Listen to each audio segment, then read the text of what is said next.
used that veteran skill to get the win at Talladega last week, and he says his car is pretty good tonight, so 2 in a row may be in play, Wendy. Thanks, Hermie. And of course, here on NASCAR Race Day, we always get both sides of the story. So Tony Stewart got a fair shot speaking to us, and Regan Smith, this is your chance to get your shot of what your opinion was. When we talked to everyone in the garage, obviously it was the talk of the week. What has the reaction been in the garage area to you when you talk to people? Well, I think there's a lot of people that had a lot of different opinions about the actual rule and how the rule is interpreted. And I haven't changed throughout the course of the week how I interpreted the rule. I felt like I got forced down there. And my interpretation of it is if I get forced down there is that I would have caused a wreck if I had not gone down there. But either way, it was still a good day for DEI. We're proud of that. Tony raced me hard. I tried to race him clean and do what I thought was right. And rookie or no rookie, I do pay attention to the drivers meeting Jimmy, and I know how the ruling goes.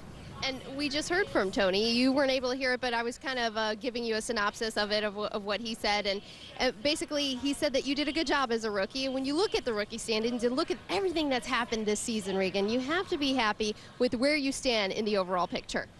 Well, I am. I mean, you know, you look back on the rookies of last year, and with the exceptions of Juan, we're not having a much worse year than any of those guys had last year. And we've stayed locked in the points all year. We contended for a win now. We've had a decent season, obviously not as good as we want to, but all the guys on the principal financial group Chevy stuck behind me, and we're leading the rookie points. We're getting close to sewing that thing up. Last week, even second place would have just about sealed the deal up. But proud of my guys and proud of the season we're having, and I think we got a good car tonight, so maybe we can go do some more surprises tonight. We hope so. Regan Smith, who will start 29th tonight, finished 19th here in the spring. And as I throw all those numbers, I also have to say that Regan Smith celebrated his 25th birthday, a big surprise party for Regan Smith. Unfortunately, hey, maybe we can get a victory lane celebration and continue the post-birthday celebration. Yeah, absolutely. I'm all for a good party. All right, Regan Smith. Johnny? Wendy, thanks a lot. Now, Tony Stewart mentioned the opinion handed down by Supreme Court Justice Kyle Petty on an earlier program on Speed. Let's check in with Justice Petty to see what he has to say on this subject.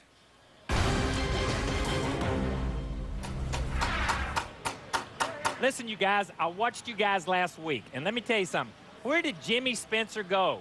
Where did Kenny Wallace go? No guts, no glory, guys. You didn't make a tough call. You didn't ask a tough question.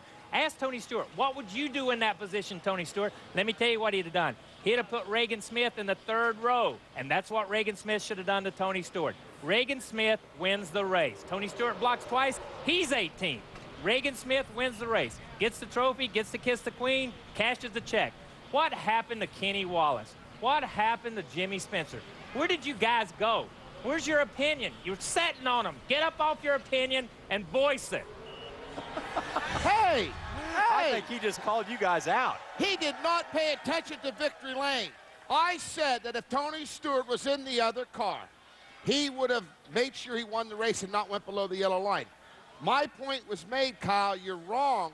You were not paying attention to my show. Are you saying that Mr. Petty is smearing your record? No, Mr. Petty is right.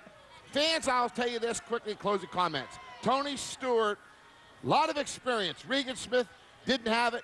Regan Smith was wrong. The yellow line's out of bounds. Dale Earnhardt Jr.'s win with Matt Kenseth was a whole lot different than that. Regan Smith was not alongside of Tony Stewart. Therefore, he was not forced down below the yellow line. Tony Stewart won the race. Be quiet. We're done with you. We're done with you. Oh, I get mad when somebody tells me, Mr. Wallace, man. Mr. Wallace, and so, yeah, we don't have any time. Okay, so what we've I don't concluded like here it. is that we need to spend more money on gavels because these ones fell apart. We look ridiculous in these robes, and Jessica Simpson is going to sing for us when we come back to NASCAR Race Day built by the Home Depot.